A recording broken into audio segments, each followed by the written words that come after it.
Hey everyone, thanks for joining us for another How I Shot It this week. This week, I'm going to be talking to Jared Gant.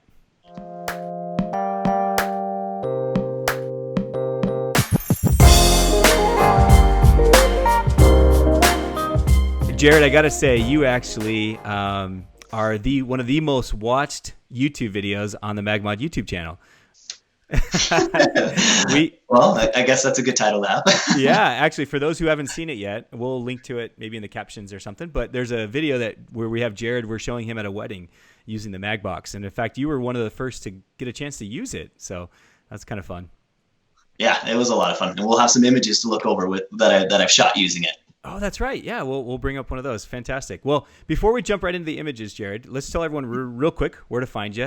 Your website's jmgantphotography.com. Is that right? Yeah, that's correct. Likewise for Instagram? Likewise, yeah, Jared Gant Photography. Right on. We'll make sure that pops up on the screen here. And again, guys, we'll put it in the caption. So be sure to go check out Jared's work. He's absolutely amazing. Not only is he the most watched on the YouTube channel, but he's also one of the most liked in the MagMod community because he's always in there helping people out. So sincerely, Jared, we appreciate you and so glad to have you on the show this week. Yeah, glad to be here. Awesome. So Jared, you know how these shows go. People love to learn how incredible photographers like yourself shot these images. So if it's cool with you, we're going to jump right into one of my favorite images that you have. It's a shot of this groom with a little bit of emotion. Can you tell us about this photograph?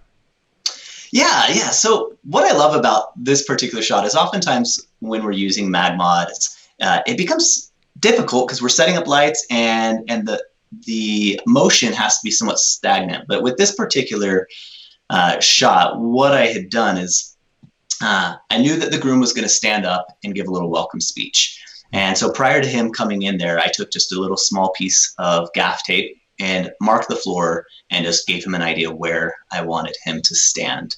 That's a great idea, man. I never thought about doing that, but that's a great idea.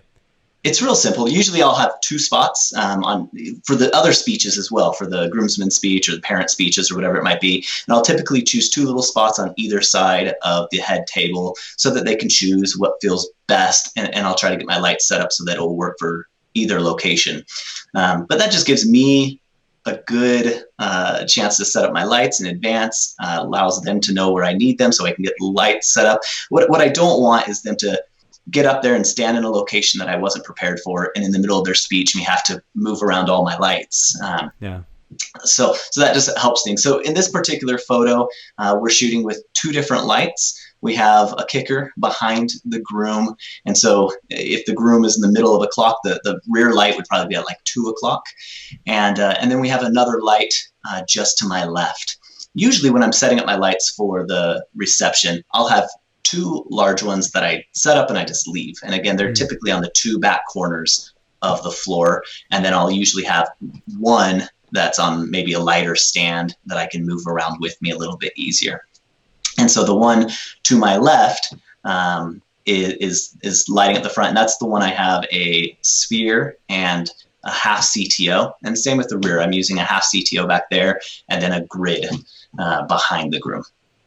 Nice. So Jared, when you're shooting these toasts, do you ever use a flash on your camera as well? It depends. I try not to, simply because by that time during the day, I'm trying to lighten up my load. And so I'm trying to have as light of a camera as I can, try to have a single camera typically by this point of the day. And so usually not. Usually I do everything off camera. Usually I'll have 2 or 3 lights. Usually I'll have 3 or 4 lights around the dance floor so that I can cover all the angles. But then I'll also have one in my back pocket or in a pouch on my belt that I will pull out and use similar to on camera. I usually don't put it into the hot shoe because I already have everything set up there, but I'll use it, just hand hold it. And so when I'm running around off of the dance floor, that is how I'll do it. Or, during the cake cutting, typically, which is a little bit off the dance floor, I'll do the same thing. I'll do that.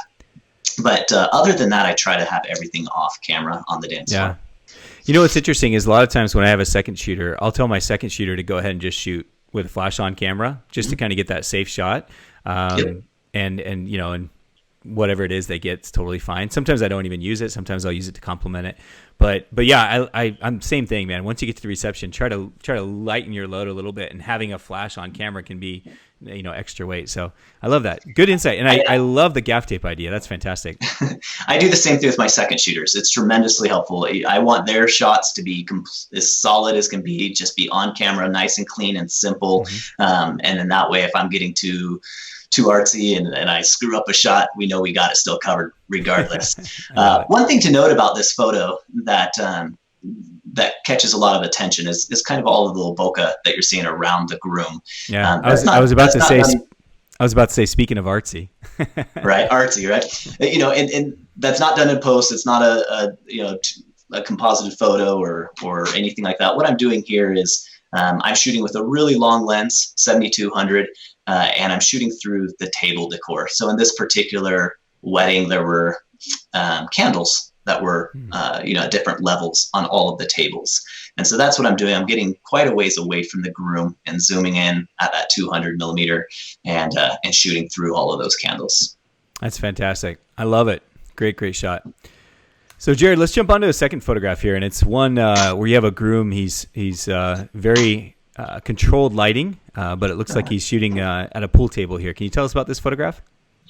Yeah. This was a super fun shoot that we did up in this old castle up in the mountains of Colorado. It had been empty for a long, long time, and then a new family came in and bought it, and we're renovating it. And so we had a really cool opportunity to go and tour this castle and shoot throughout it. So you can't quite see it, but this castle's like over 100 years old. In the corner, there's an elk that Teddy Roosevelt shot while he was staying in the area. So just a really cool historical room. And this was down in the basement, super, super dark, as you can see.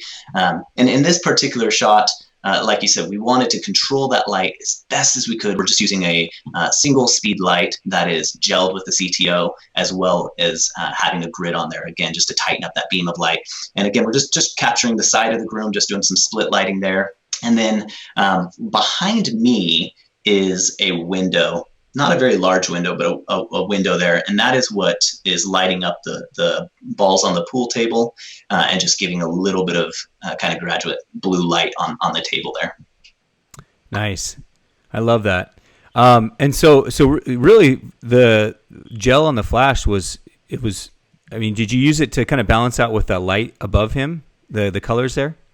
Yeah, so that was my initial intention, was the lighting down there was quite warm, and so to balance that out. But also it gave a really cool effect to the ceiling, which I really ended up liking. But yes, that was the intent, was just to create a nice balanced look to it. Yeah, I love that, because it almost looks like you used a blue gel in the room, but in reality it's just because of the white balance in the camera. But you get this great contrast of warmth and coolness, which is fantastic. Those two colors are always such great colors to contrast with each other. Right. Awesome.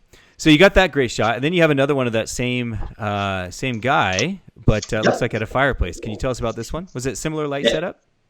Yeah, almost identical, just in a little other room. We just walked around the entire house, just checking out all this cool antique furniture and whatnot. So this was a fireplace that was up in the dining room, so just directly above where we were before. And it's the exact same setup. We're using a CTO and a grid, very similar. I think my light is probably not quite as far to the side of the Groom. We probably have it a little bit more closer to me. So we're probably at, instead of being directly at 9 o'clock, we're probably more at like that 8 o'clock. So we're getting a little bit more light across the Groom. And my light is a little bit further away from him as well. In this particular shot, it's probably 8 or so feet away from him. Gotcha. I love how, even though it's a wider shot, you can actually still see the little catch light in his eyes, just because of the position of your light there. So it's a fantastic shot. You know what's great about this one too is I love how the light is bouncing off the wall there and kind of filling in the shadows, it feels like, on the other side. I don't know if that was more editing, if you just brought out the shadows, or if it's just a little bit of light bouncing back. But so right above the fireplace there is a picture. And I think that's what it is it's just reflecting off the glass in that picture and just filling in on the other side there. You just got such a perfect lighting ratio there from light to dark. It's awesome. Love it. Thank you. Thank you. Good stuff, Jared. Let's jump into one of these photographs here that we shot when you got your first chance to use the MagBox, actually. out in Colorado. Can you tell us about this photograph of the couple?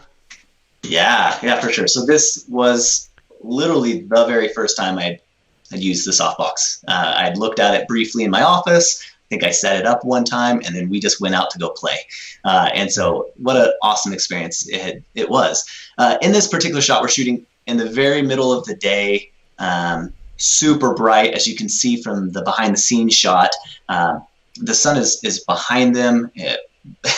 And so to overpower the sun to some degree, we were actually using two 80-200s inside of that softbox. And color, I'm trying to remember. I want to say we had a quarter CTO inside the softbox as well, but I can't recall for sure. But a very similar, simple light up. We're just to the left of the couple. Both of those lights are right there near full power or half power or so. Yeah. And I'm in camera dropping down that exposure quite drastically, and that's what's allowing us to see those levels and layers in those mountains. As you can see from the ground, it's super dark because of what I did in camera, and then just filled it in with the softbox. Yeah, it's interesting because this is photographed, like you said, it was in the middle of the day, but yet you can, I mean, if there's no light on them, just looking at that rock over to the side or the grass, I mean, you literally, we've lost all the detail because of how much you had to darken it down. It's Correct. Only where that sun is hitting everything very, right on top of it that you're actually seeing, the information there and the details. But I love how you're able to boost that flash power up and get that beautiful light on them. And I don't know if this is a happy accident. Probably not, Jared. You're so well trained. But you have them like perfectly in that little clean space with the mountains, and it kind of almost frames him, which is just fantastic as well. Yeah, I get lucky every once in a while, but I would have never been able to do this without stacking those two 80-200s together. The image would have looked very, very different. And playing with that for the very first time was somewhat of a challenge because it was a complete different setup than what I was used to. But super fun, super beautiful. That kind of sun flare you're seeing falling down from the middle is beautiful. And again, we wouldn't have been able to see those mountains in that detail. If you look at the behind the scenes shot, the mountains behind there are just completely faded out. So definitely fun. Yeah, fantastic shot. Thank you for sharing that. So, Jared, you also have another one where you photographed a wedding coordinator with the MagBox. Can you tell us about that portrait as well? Yeah, for sure. So this was actually at that same castle that I was mentioning. This was a fun little event that we were doing there. And this was the first headshots that I actually shot with the softbox. So I have it pretty much right overhead, right above where I'm actually standing, just to my right. And over top, kind of drop down, pointing downward on this coordinator. Behind the coordinator to about 1 o'clock or 2 o'clock, I have another light with a grid on it. Both the softbox and the light behind the coordinator have a half CTO on both of them. Nice. And that was the setup. Essentially, the softbox is creating that soft fill light you're seeing in the front, and then that little bit of glow you're seeing in her hair is from the light from behind. That's fantastic. I love that warmth that you added onto both the softbox and the grid behind her, the rim light, just because it just makes everything, I don't know, it feels so warm. It feels so beautiful. I think adding that half CTO to a lot of shots just really makes them stand out just a little bit more, right? Yeah, for sure. And again, in this particular building, it was so warm as is that I had to do something to balance that out. That's fantastic. Beautiful shot. Do you do a lot of headshots? No, very few. Most of the headshots that I do actually come from weddings. So I just did some this month, but it was the father of the groom and his company. And so I built relationships with them through weddings, and then that turned into headshots. I enjoy shooting headshots. It's just not what I advertise and market myself as. Yeah. I think it's fun knowing the MagBox, for example, that you can have it in such a small compact area and be able to do those headshots. And something like this, it's almost like an environmental headshot. It's kind of like bringing them into an environment like the house that you guys were shooting in, and being able to shoot a really cool headshot. Beautiful stuff, man. I love it. And having those two lights, it really made a difference on that one. Fantastic. Jared, let's talk about this photograph that you got this couple in this amazing, it almost looks like a villa or castle or something with some lights. This is incredible. Yeah. Tell us about this one. One of my favorite places I've ever shot at. And believe it or not, this is their parents' home. It's just a beautiful, beautiful estate. Wow. And this was, I shot their wedding about 6 months prior to this. And this was a shoot that we decided to do afterwards, before they took down like the overhead lights and whatnot that they had used for the wedding. We wanted to do a photo shoot. So the setup here was pretty straightforward. Directly behind them is a little courtyard area that was dark, except for just the overhead light that was above them and the light that was on the actual house door that you can see directly behind them.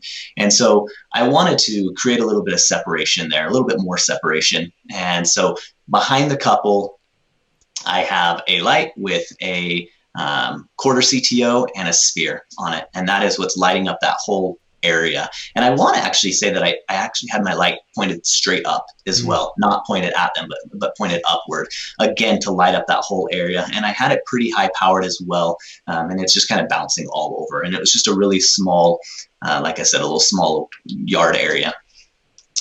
So that's what's behind them. And then you see that what appears to be almost like a lake or something, that is just a reflection with my cell phone. It's just a super fun technique. Anytime you have cool sky overhead or cool lighting overhead or anything of that sort above. So we almost always have a cell phone in our pocket. So it's an easy, fun technique to just bring the phone up to the lens, up to the very front element to the lens. And you can even do it with your own eyes. If you just bring your own cell phone out of your pocket and you bring it close to your eye level and kind of look around the room, you'll see that it's going to reflect whatever's overhead. And as you tilt the camera back, the phone back and forth, you can change the effect of the reflection.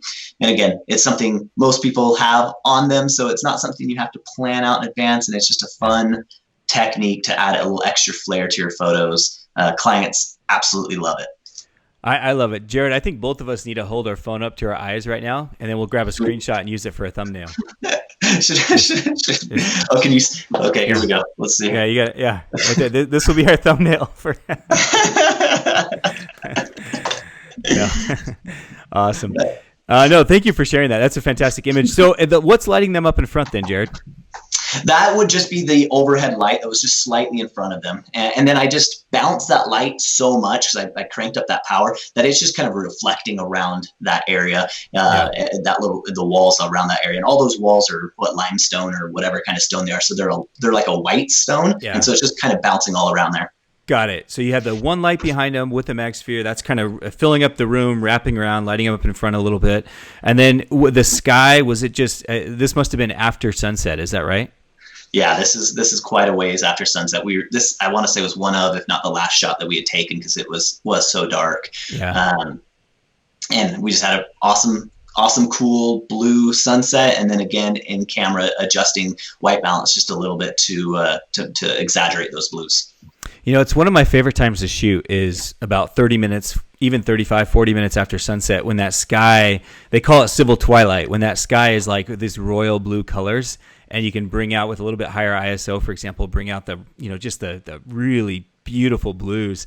But so often couples, by the time you get to that point, they're just like, all right, we're done, right? Or like wedding planners, it's like, oh, we're done, right? But it's always, if I can somehow extend it, or if the shoot's running late, I get excited by it because I just love those royal blues in the sky. So yeah, absolutely. And it's something that will set you apart if you can master that time of the day. If you can learn to shoot during that time of the day, your images will stand apart from others. Your clients will love it. It's a really good time. And MagMod comes beautifully into play during that time of the day as well. Absolutely.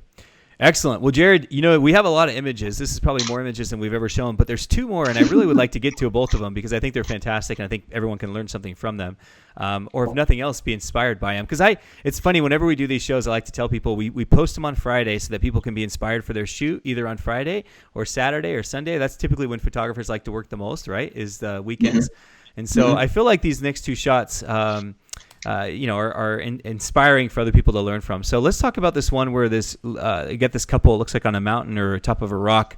Tell us about your setup here. So really cool. This, again, during that same time of day that we're talking about, after the sun had set, been setting for, it probably set 20, 30 minutes prior to this. We were at the very top of Rocky Mountain National Park. So this little rock area is probably at like 12 or 13,000 feet elevation. So really right at the top of some of these cool mountains. And way out in the distance, we had been watching and enjoying the colors from a forest fire, which obviously is horrible. But from a photography standpoint, it was creating some really cool effects in the sky. The sunset was extraordinarily beautiful. And so that color that you're seeing behind them and the kind of that warmth way down at the bottom is as a result of a forest fire that was happening way out in the distance. So what I'm doing here, I wanted to really highlight the bride, but I wanted to groom the shot. I didn't want them together. I want to do something a little bit more creative. I think I pulled some inspiration from some things that I've seen Sam Hurd and a few other photographers have done some cool things like this before. And so I got the groom up on top of this rock, got him in a good sturdy place where he can kind of stand there. And in camera, I'm adjusting all of my settings to create a perfect silhouette of the groom up there. Then get the bride in place. Obviously, she's quite a bit closer. The bride is probably 30 feet closer to me than the groom is. And again, get her in a nice little pose. And I'm doing a single light to the camera left here. That single light is modified with I want to say a quarter CTO and a sphere. And that is how she's illuminated. That light is probably about 10 feet away from her. And again, it's just coming from about 8 o'clock. I love it. I love how you get this kind of split lighting on her with a nice fall off and then him silhouetted. It's fantastic. Totally, very, very inspiring. I'm looking at this and I'm thinking, okay, how can I do this in various different ways where Jared doesn't say, "Man, Trevor copied me." as long as you give me credit, I'm good with it. There you go. I'll give you a shout out. You know, it's funny because I feel privileged because I get to do these interviews with photographers every week, and every single time I have them, I tell people like, "Oh, I'm going to do that shot on my next photo shoot, and I'm going to call it the Gant."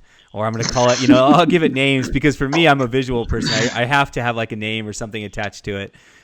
So I know you had you mentioned Sam Hurd or maybe some other people that inspired you, but right. I'm going to have to call that one the Gant.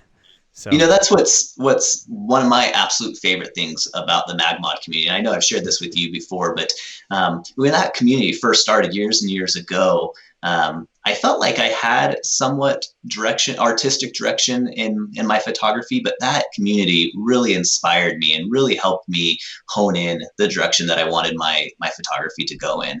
And so I really, really am thankful for all those people there that share their images and allow for us to critique and whatever else it might be, because it inspires me every single time I'm there. Yeah, I feel the exact same way. Thank you for sharing that. Speaking of the community, one of the questions that comes up in the community a lot is how can you set up lighting for a sparkler exit on a wedding day? So let's wrap up this interview here with one last shot of this photograph that you have of this couple exiting in their sparkler exit. Can you tell us a little bit about that one? Yeah. So this is kind of my go-to setup for all exits. It doesn't just have to be sparklers. I've used this exact same setup for glow sticks, for bubbles, for confetti, for a number of different things.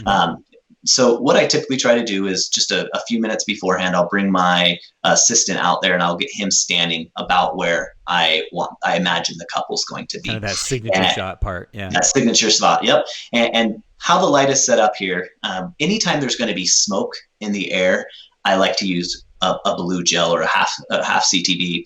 And so behind the couple, probably about 10 or 15 feet, is a light with a half CTB and I want to say I had a grid on this one. Typically, I'm either playing around with the grid or the sphere. It's just kind of depending on what's around them and how I want to light it. Yeah. And then behind me, I'll have my assistant. As they're walking towards me, I'll be backing up and I'll have my assistant holding another light on a light stand pointed directly at them. And so that's what I'm doing here. And that light, I'll typically have a sphere on it to light up them and light up the front side of the guests that are around them. The scenario might change a little bit, again, depending on the roof that's overhead or the area that's around them. I might go back and forth between a sphere and a grid. So that kind of changes, but I always use that when there's smoke there, I always use that orange or that blue behind them, and then I'll typically use a cord or CTO in front of them. Yeah, I love it. For those people who are doing sparkler exits for the first time, I think one of the things you have to go do too is you want to go up to the couple and tell them, like, hey, as you're coming out, take your time. Like, you don't have to run through the sparkler exits. I always tell couples, I usually say, hey, this is your final goodbye to a lot of your friends and family. You're going to jump in your car and take off after this. So I say, just enjoy it. Like, walk through it, own it, stop a few times, give each other kisses, do a couple dips. I'm not telling them that the whole reason I want them to do this is so I have photo opportunities. Granted, I'm sure they figured it out. But it's one of those things where it's like, just enjoy it and don't run through the sparklers. Yeah, I do the same thing. I usually know most of the guests by this time, and so I will tell them, hey, right as you're halfway through the line of people in front of your grandpa, why don't you give us one last big hurrah, whatever that means, a dip, a kiss, a lift, whatever that means for you guys. But let's give one big last hurrah for everyone to cheer you on. For. And so that's what this particular couple did. They did a dip kiss, and I'll have couples do all different types of things. But I try to let them choose what they want to do, so it's their own personalities that shine through. But again, I tell them right there in the middle, do one last hurrah, and typically they're going to be standing still. So like you mentioned, you're going to have that 2 or 3 seconds of stillness where you can make sure you got that solid shot. Yeah, love it. The other thing I love about sparkler exits is all the little pieces of sparkler that land on the back of your neck when you're going back through the line. or burn holes in the bride's dress or anything else. I've seen a lot of it, man. I know, it's funny. It's crazy times. Hey, Jared, thank you so much, man. You rocked it. There's some incredible images, lots of inspiration for all of us in the community and here on YouTube. Super appreciate you being on the show. Yeah, Trevor, thanks so much for having me. It's been fun. Yeah, so I'm going to tell everyone one more time. Hey guys, go check out Jared, jmgantphotography.com, and Instagram, jmgantphotography. Go give him a follow.